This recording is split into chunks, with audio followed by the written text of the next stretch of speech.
Awesome.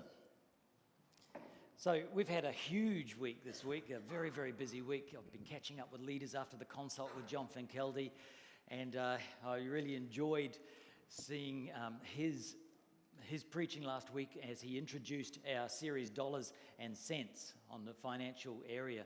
Years ago, when I went into his office as an intern down in Hepburn Heights, C3 Hepburn Heights, he said to me as one of our consults was, when I was younger, as I was going into my 20s, I had to make a decision. Was I going to carry on the business that I'd started, or was I going to go into the church and start working towards becoming a pastor? He said, because I was a businessman, I could have been an entrepreneur, I could have been a multimillionaire, but I chose to be a pastor.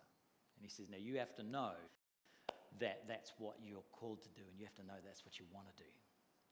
And the interesting thing is with that little phrase and that little statement, it's stuck in my head all these years, as does many of the things that John has spoken into my life over the last 30 years, is that it sets up that whole thing of, what am I doing with my life right early on, right back at the beginning? I don't want to get to the end of my life and say, I wish I'd done something different. So I've got a few questions and want to ask you whether you relate to any of these questions. No, Siri, go away. Okay, there we go. Do you ever worry over money? Do you get cranky at the offering talks, the giving talks? Do you ever get cranky at them? Are your financials always in a mess? Are your finances, do you always seem to be struggling with finances? Are you challenged by your credit card? Does your credit card present this never-ending challenge that you just seem to start getting on top of it, and then it starts getting on top of you? Are you a very careful person? In other words, you don't take any risks at all financially. When it comes to the area of money, have you ever stepped out and tried something?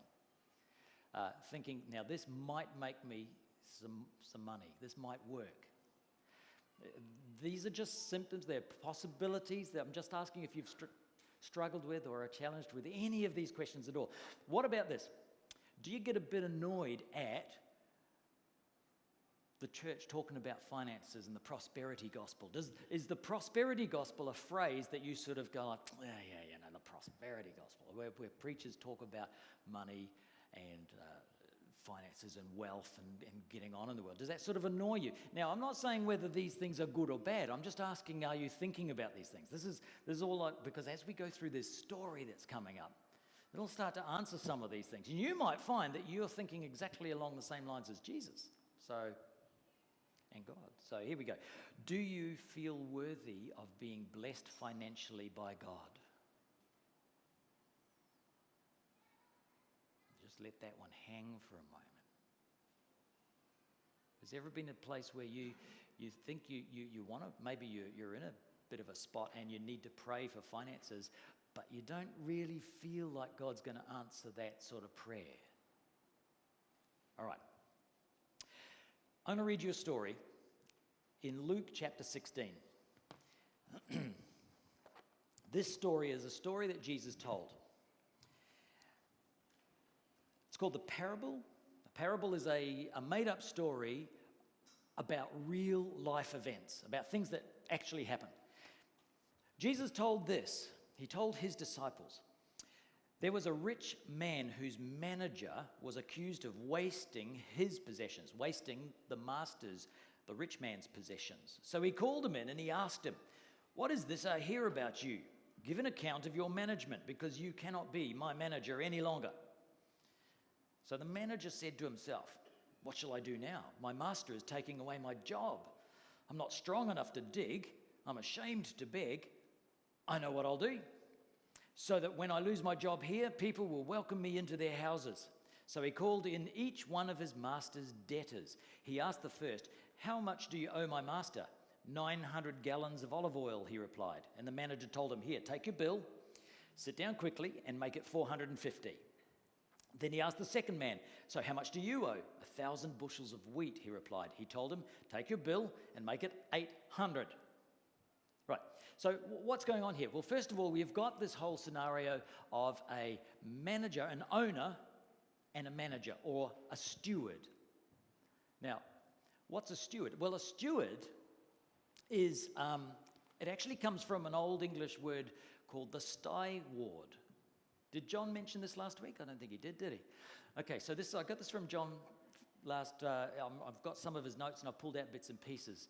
And some of the notes he used last week, so I've just dodged away from those and just gone for the other pieces that are new. So a styward, we know of a steward on a ship. Like, who's the steward? He's the one who sort of looks after everybody, makes sure that everyone's, it's not the captain, he's not driving the ship, he's not steering the ship, he's basically looking after people, right? But the word steward comes from Old English styward. So in the old houses, their pigsty, which was basically the recycling station and the feeding station, it took all the food that you couldn't eat and didn't eat, you feed it through the pig, and then you get to eat the pig. You see, and you get the manure to help you grow more. It was really a very, very important animal in Old English society. And so wealthy houses would actually have a styward. Someone whose ward means to look after and watch. It comes from the word to watch. They watched after that pig. They made sure that vital part in the economy of the household was well looked after, did not die, and was productive. Produced piglets so that it carried on going. Produced bacon. Not much carried on after that. But they got to live off. So the styward was a very important person. Now, if the styward or the steward was not doing his job, not feeding the pig properly, but rather taking it easy, sitting back and relaxing, off living somewhere else, going on a holiday, if he took some of the piglets for himself and started to eat them instead of giving them back to the owner of the house, he would be fired. And so what you have here is this word that we've taken from our English language and we've put it into the old, into Jesus' day. We've used the word steward as the best representation of what Jesus was saying here, a manager. So, next, what happens?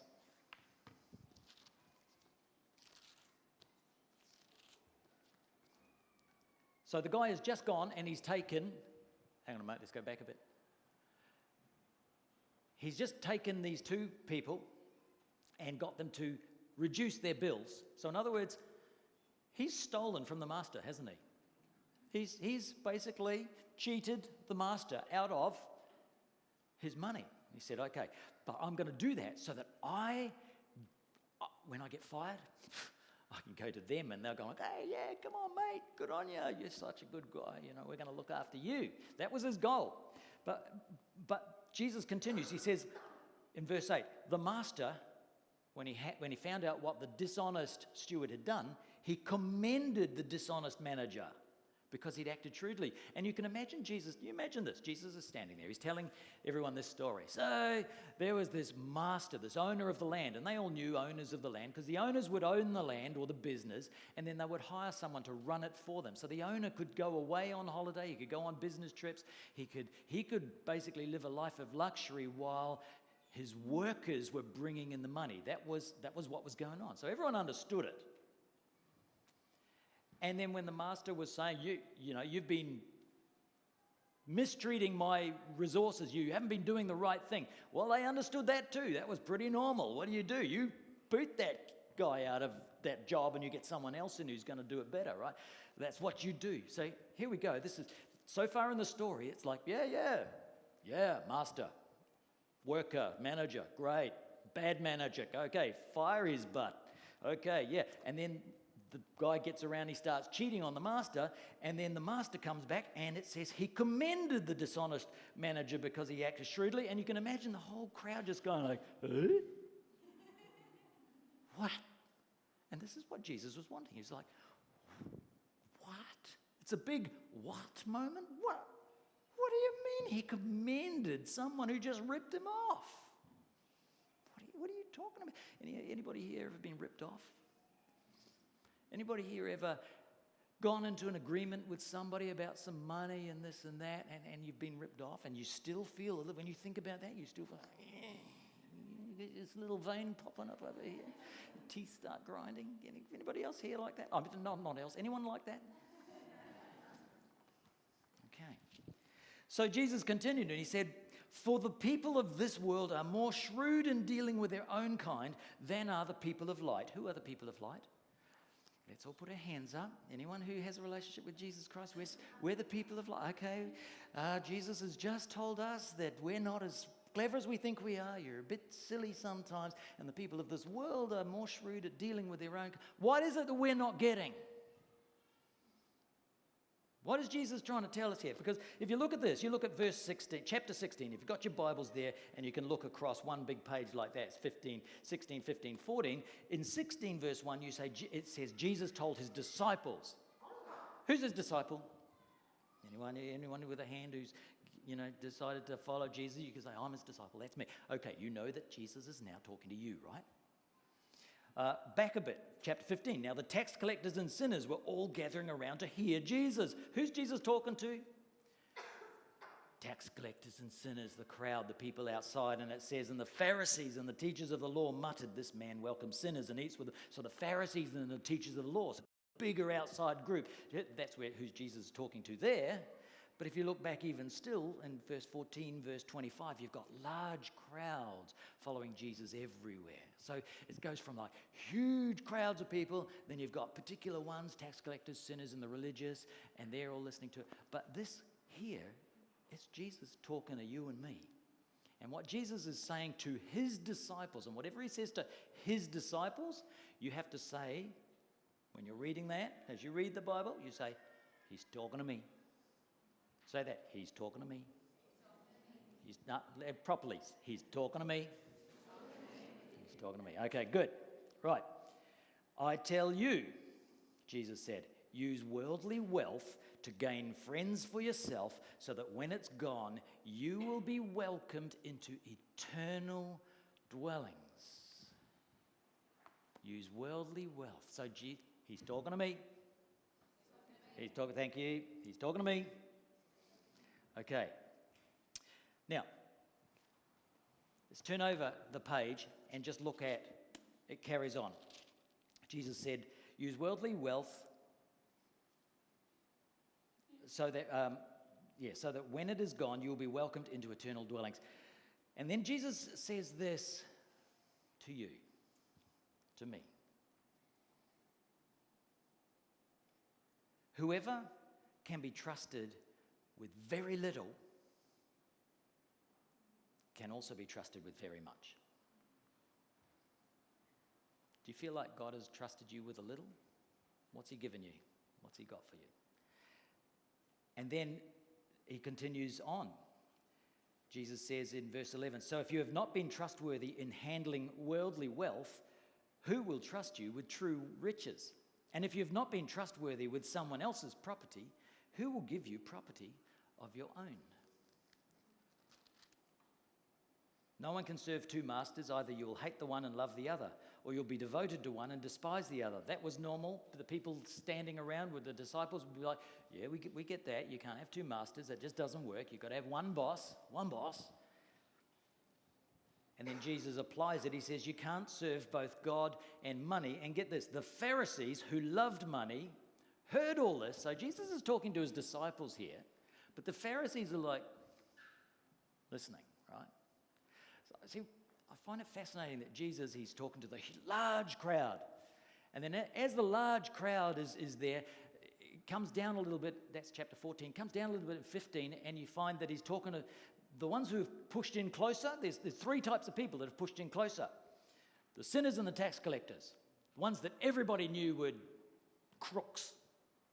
Then you've got the ultra-religious dudes, the religious leaders, the Pharisees and the lawyers and the teachers of law.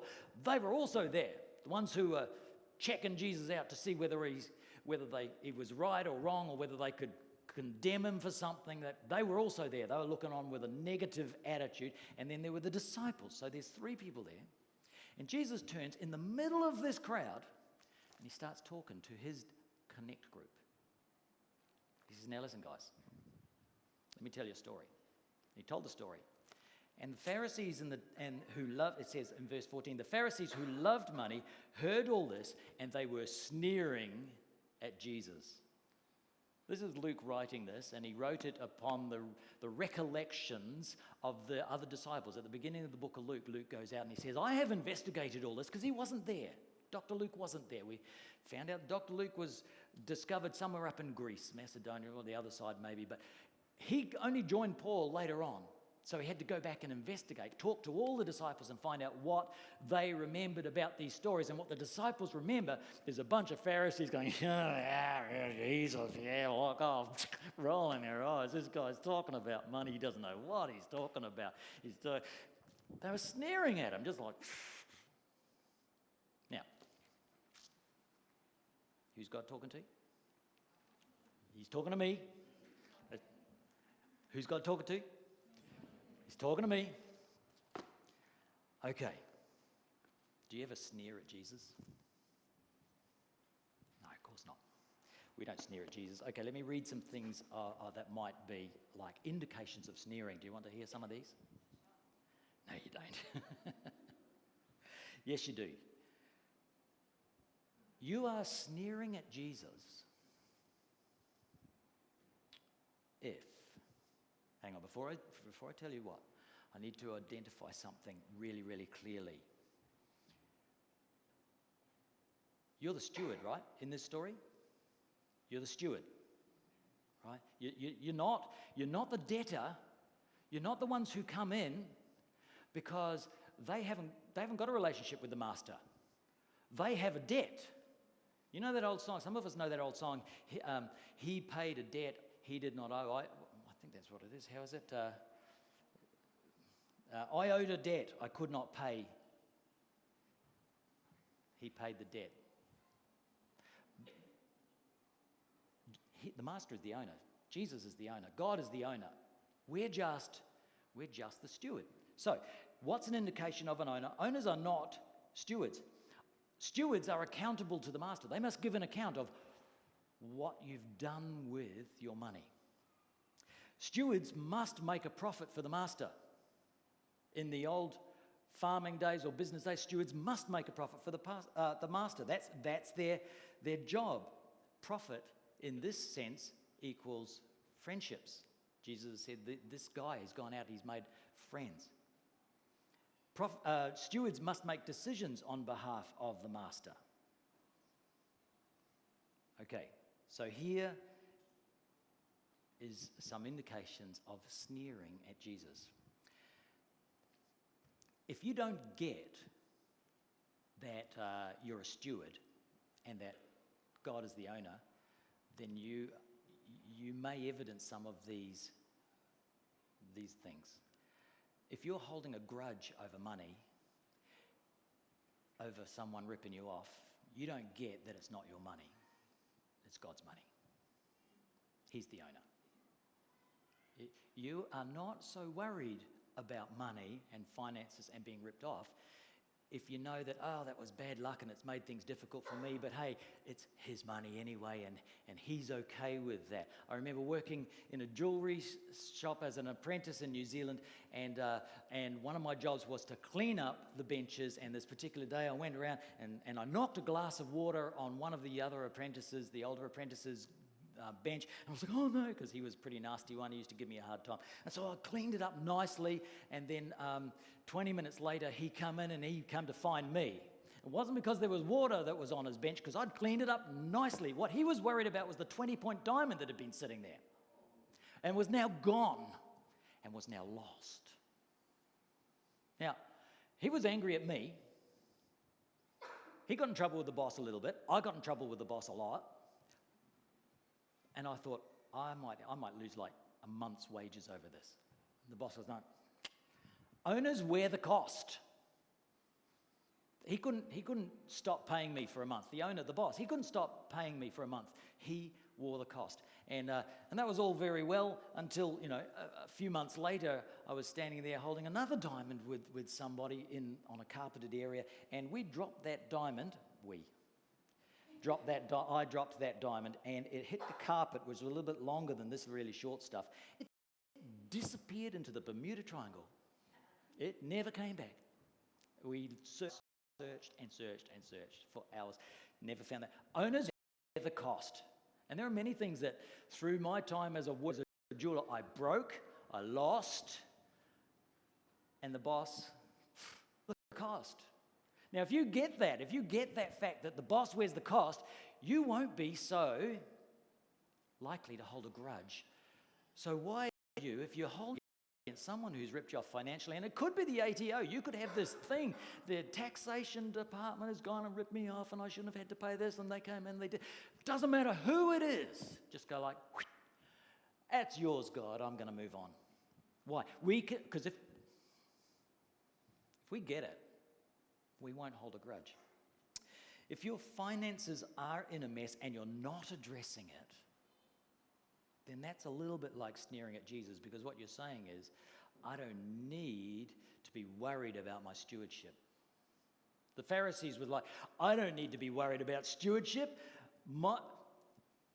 Jesus said, use money to grow people or to connect with people. The Pharisees was use people to grow money. They used people to get money.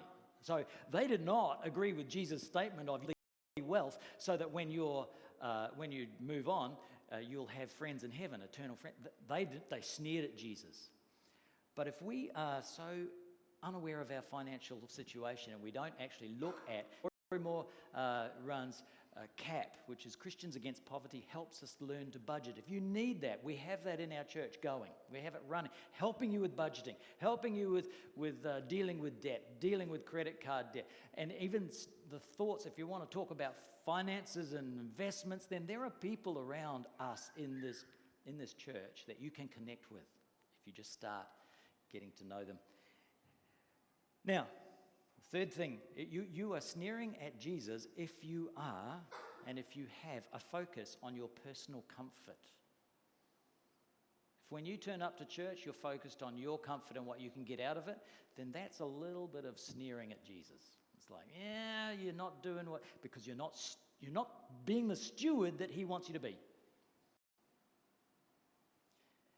It's challenging, isn't it? The focus on personal comfort is consumerism. What's in it for me? What can I get out of it?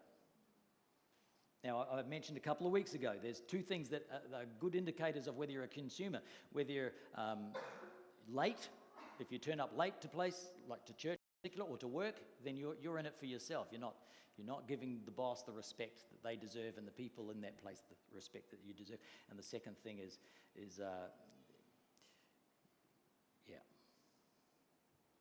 you're not serving. That's consumerism. If you're in it, you're not serving others. And there's a lot of that in the church at large today. You read the stats on churches around Australia and around the world, and we have a lower level of service, people volunteering, than I would expect. I believe that there should be almost 100%. I say almost because we always want to have newcomers who are just coming in and just finding their feet and just checking out God thing. If we've always got a percentage of our congregation who are investigating God, and if that's you today, you're so welcome. Just carry on investigating. This is not aimed at you. You just check it out, and if you decide to hand your life over to God, then we expect you to serve. Is that all right? Yeah. And if you don't like a church where everyone is expected to serve, I won't go on. There's others where you can go if you want. Yes, I did go on, didn't I?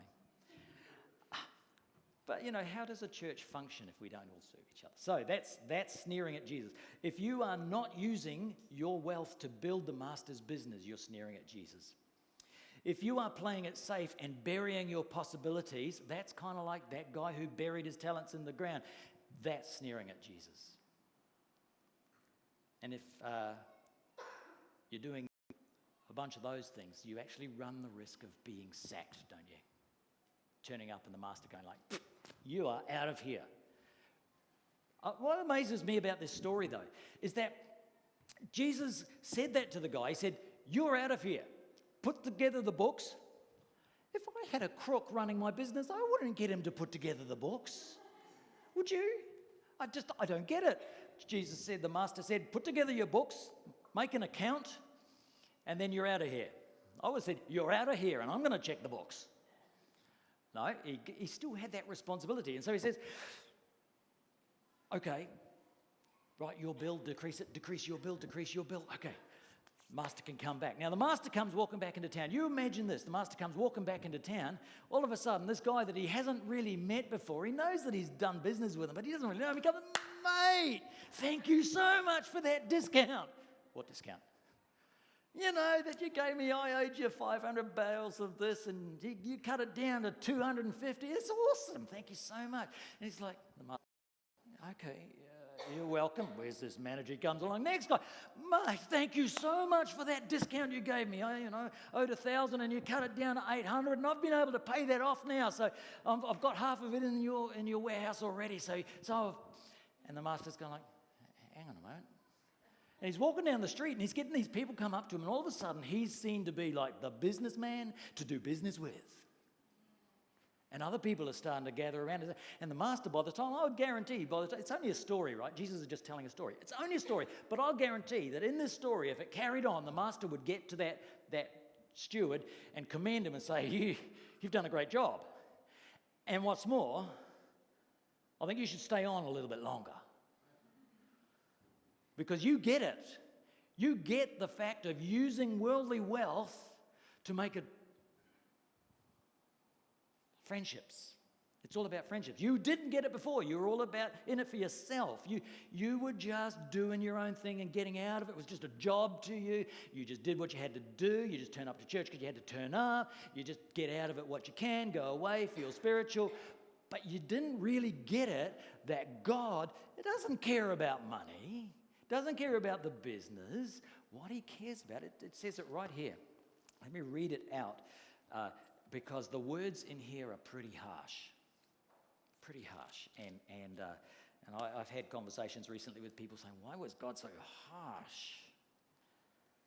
God is God. Unfortunately, we don't get to tell him how to run his business. And the more people that would understand that, the easier life would be for them. Listen to this. The Pharisees who loved money heard all this and were sneering at Jesus, and he said to them, Jesus turns and talks back to the Pharisees. Listen, Pharisees, you are the ones who justify yourselves in the eyes of others, so you just want to look good. But God knows your hearts. And what people value highly, in other words, what you value highly, is detestable in God's sight. He's not actually talking about money. Jesus is not talking about money as detestable. He's talking about the attitude that I want to use money to build my own comfort and my own life. He's talking about that as the excludes the use of taking wealth and using it to build God's kingdom. So you get it. I'm so glad that this is not you. You're not the Pharisees. You're not the ones who don't get it. We are the steward. We get it. We don't always get it, and sometimes we need to re-get it. But we are here, and eventually we get it. And this is what will happen if we get it. Have you got some of these in your life? And if you have, great. We don't get cranky at giving talks because we've got a plan and we've got our finances in order enough to be able to feel happy when they happen because we are giving. And we've got an ongoing plan that we're going to keep giving and we're going to keep growing and we're going to keep building into the kingdom of God. We get it when we stress less over financial loss because we can hand our worries to the boss, the owner. We get it when we discover that we can have our cake and eat it too. In other words, we can use our money for God and discover that it gets us the very relationships and the very things and the satisfaction that we were thinking we were going to get by having lots of money. We thought money was going to help us with that. It does. But what we discover is when we finally let our hands open up and give it to God and give it to where it's supposed to go, we get the very thing that we're craving, and that is relationship and connection and love. That's what we need in our lives. We need relationship and connection and love. God knows how we can get that. And we get it when our focus on a Sunday is not on my comfort and my being fed and my spirituality, but is on others around us. Like Jesus' eyes were always on the people that were around him. And we don't talk to our friends necessarily on a Sunday because, hey, we catch up with them during the week. In fact, we've made a pact with them. I won't talk to you on Sunday, and please don't be offended, but I'm going to go and talk to those other lonely people that are around here. Where my eyes need to be, they are the people that Jesus is looking at. That's what happens when we get it, because when we get it, we get God's passion for souls. I get it. So he's talking to me. Well, that's all right. I can see you thinking about this. This is great. He's talking to me, isn't he? He's talking to you. So, any of those things that we've just spoken about, though, some of us, we slip in and out of some of these sneering moments, don't we? And we need to just get ourselves back on track. We need to stand and say, "Hey God, I was there for a moment, but here I am again." I get it. Because that steward, he wasn't always a bad steward. He started out good, but it was just a little bit dishonest here, a little bit dishonest there, and it just sort of grew, right? And some of us are occasionally just a little bit dishonest. And it might be that today you want to say, "Lord, I've been a little bit dishonest with my money. I get it now. I'm going to stop that. I want to be trustworthy. I want to be a good steward." So what I want to do is I want to ask you to stand with me. First of all, we're going to, before we move into this, I want to take us through a prayer. And that prayer is committing our lives, our whole life, into the hand of our God, our Master, our Jesus. And most of us here have done that before. This is a church after all. That's what we're gathered for. We're here to worship God. But some of us need to do it again because we sort of drifted away more than what we normally would. Now, everyone here drifts away weekly, daily, and we come back every day and recommit our passion. We die daily. We recommit ourselves to our God. Some of us, one or two maybe, have never done